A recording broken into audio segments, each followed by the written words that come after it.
El Vallbonense juvenil va aconseguir finalment l'ascens a Lliga Nacional, encara que ho va fer patint molt més de l'esperat. Els de la Pobla arribaven a la Malvarrosa amb una renda de 3 gols i només començar el partit, Héctor avançava el Vallbonense. Però en només 10 minuts, los impossibles Levante posaren el resultat en un inquietant 3-1. Fue un partit molt loco, ellos no jugaran molt a futbol, però claro, ficaren moltes ganes, molta gent dalt, tirant balons llargs, i de marcar al minut 1 en balons llargs, en 9 minuts verem en un 3-1 en contra, que se ficava la gent un poc nerviosa. La segona part va ser de domini visitant i quan ja tocaven l'ascens en la punta dels dits, arribà el quart gol local que empatava l'eliminatòria. Quan ja ho teníem a la bolxaca, per desgràcia, passant 3 minuts de l'hora que ja estaven ja quasi tots allí votant d'alegria,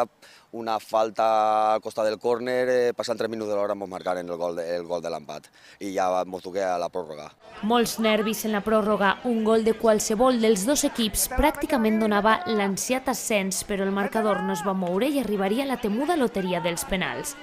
Tota una temporada s'anava a decidir des dels 11 metres. Igual que el partit d'infarto, perquè fallava un o fallava l'altre, marcava un o marcava l'altre i se va decidir en l'últim penalti.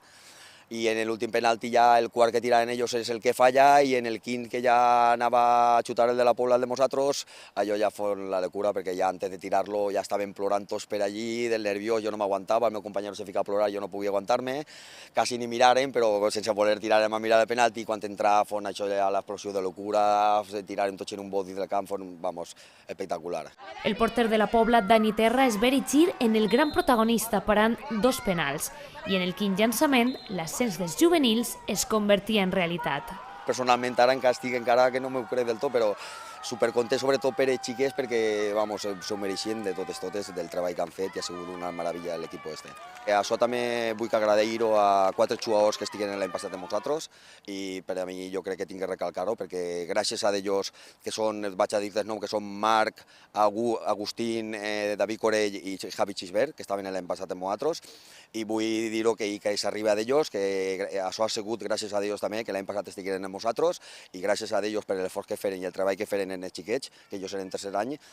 salvar-me la categoria i per això avui en dia estem així en Nacional, gràcies a ells, i vull recordar-ho. La pròxima temporada, per tant, els juvenils tenen un gran repte i és que a Lliga Nacional es trobaran amb equips de la talla del València, el Llevant o el Villarreal. Intentar fer un bloc competent i jo crec que en uns retocs i en la qualitat que té aquest equip i sobre la qualitat ja futbolística no, te parle de la humana i el grup perquè això ha sigut un èxit del conjunt, no individual ni d'una tècnica de millors jugadors. Jo crec que anem a donar guerra en la categoria l'any que ve. L'Ajuntament va rebre els jugadors només acabar el partit i al Mas de Tous començaven les celebracions.